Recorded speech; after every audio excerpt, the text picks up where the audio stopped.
Hi guys, welcome to Sweety Kitchen Pothakudi. இன்றைக்கி நம்ம கிச்சனில் ஃபிஷ் கறி, ஃபிஷ் ஃப்ரை எல்லாம் பார்க்கலாம். ஃபிஷ் வாங்கிட்டு வந்திருக்காங்க.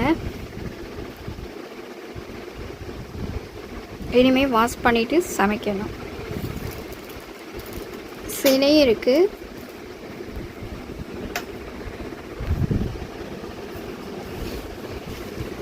பியூட்டிஃபுல்லாக இருந்தது. நல்லா வாஷ் பண்ணிவிட்டு மசாலா போட்டு மேரினேட் பண்ணியாச்சு. 2 டொமேட்டோ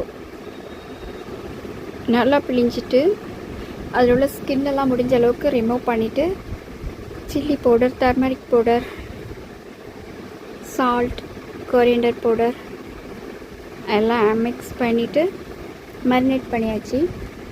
½ அன் ஹவர் பிறகு ஸ்டவ் ஆன் பண்ணிவிட்டு ஆயில் ஆட் பண்ணியிருக்கேன். நான்ஸ்டிக் பேனில் ஆயில் ஹீட் ஆகிடுச்சு. இப்போ ஒவ்வொரு பீஸாக எடுத்து நம்ம ஆட் பண்ணுறோம்.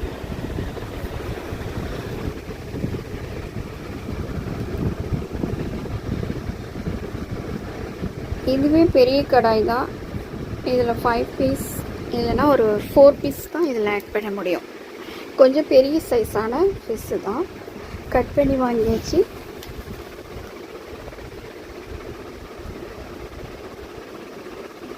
ஒன் சைடு நல்லா ப்ரௌன் ஆனதும் அதை டர்ன் பண்ணியிருக்கேன்.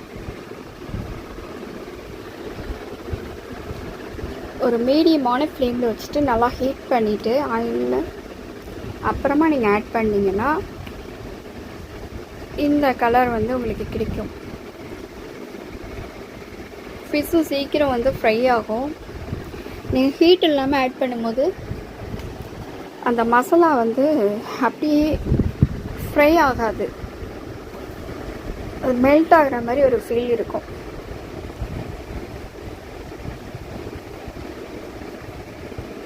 இதெல்லாம் நான் ஏன் சொல்கிறேன்னா, நீங்கள் பிகினர்ஸாக இருந்தால் உங்களுக்கு தெரியாதுன்னு நான் சொல்கிறேன். ஓகே,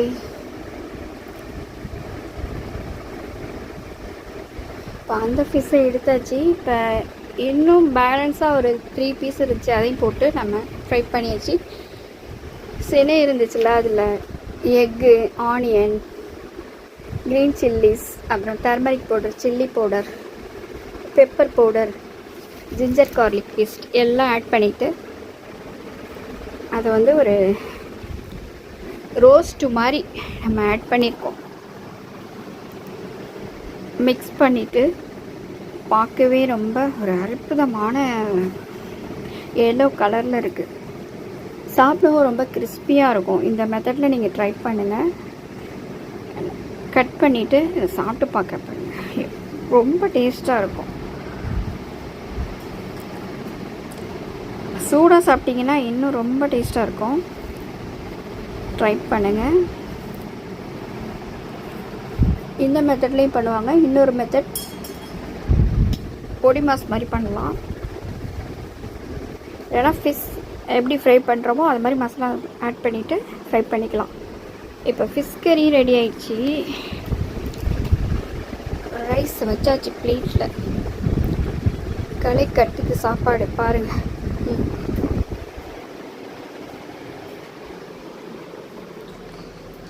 இதுலேருந்து ஒரு ஃபிஷ் கறியில் உள்ளதை எடுத்தாச்சு. அது அப்புறம் சினை ரோஸ்ட்டு, பீன்ஸ் பொரியல், அப்புறம் ஃபிஷ் ஃப்ரை எல்லாத்தையும் வச்சு இப்போ சாப்பிட போகிறேன். இந்த மாதிரி சாப்பாடு என்றைக்காவது தான் சாப்பிட முடியுது. வர வர ஒர்க்கும் பார்க்க முடியலை. ரொம்ப சோம்பேறி ஆயிடுச்சு. இதுக்கு முன்னாடி என் சேனலில் பார்த்தவங்களுக்குலாம் தெரியும் நான் என்னென்ன ப்ரிப்பேர் பண்ணியிருக்கேன், நான் எந்த மெத்தடில் சமைப்பேன் அப்படின்னு. இன்ஷா அல்லாஹ் ட்ரை பண்ணுவோம். லைக் பண்ணுங்கள், சப்ஸ்கிரைப் பண்ணுங்கள், ஷேர் பண்ணுங்கள், ஃபீட்பேக் பண்ணுங்கள். தேங்க்ஸ் ஃபார் வாட்சிங்.